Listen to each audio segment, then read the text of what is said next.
अस्सलाम वालेकुम दोस्तों, आज हर तरफ ईद की तैयारियां हैं और बाज़ार भरे हुए हैं। नए कपड़े सिलाए जा रहे हैं और खुशियां बांटने का सिलसिला भी जारी है। मगर क्या आपने एक पल रुककर अपने दिल से पूछा है क्या हम वाकई खुश हैं?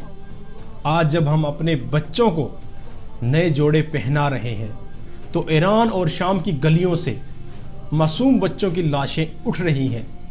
2025 और 2026 के ये साल हमारी तारीख के वो जख्म है जो शायद कभी नहीं भर पाएंगे। मुसलमानों का कत्लेआम हो रहा है और कई दिनों से मस्जिद अक्सा को ताले लगे हुए हैं और ये दुनिया खामोश तमाशाई बनी हुई है। अमेरिका और इसराइल जैसी ताकतों ने इंसानियत का मजाक बना दिया है। वो लोग जो दुनिया को अमन का दर्स देते हैं, उन्हीं के बारूद से हमारे भाइयों का खून बहाया जा रहा है।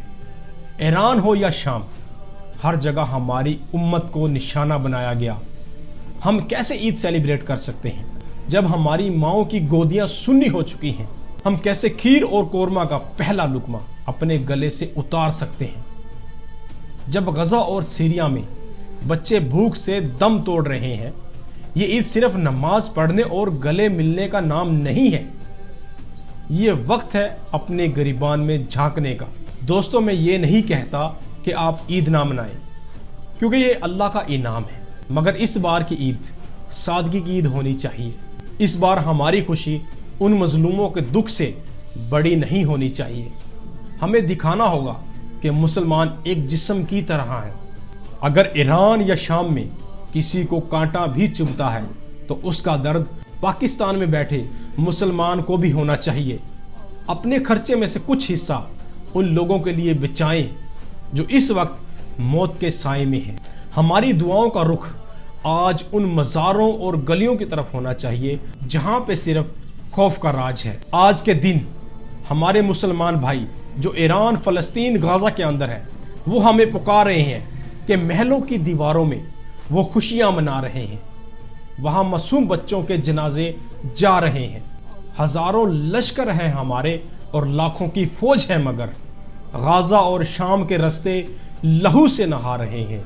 वो चीख कर कहते हैं कि हम नबी की उम्मत नहीं, मगर हम अपनी खुशियों में उन्हें भुला रहे हैं।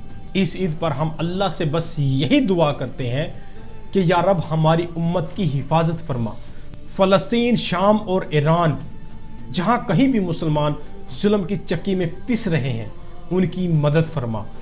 हमें इत्तेहाद नसीब फरमा ताकि हम दुश्मन के सामने दीवार बन सकें। आप सबसे गुजारिश है कि अपनी ईद की दुआओं में उन मासूमों को मत भूलिएगा। अल्लाह हम सब का हामी और नासिर हो। और इस वीडियो को ज़्यादा से ज़्यादा शेयर करना ताकि हमारे हर मुसलमान भाइयों तक ये पैगाम पहुंचना चाहिए। फी ईमानिल्लाह।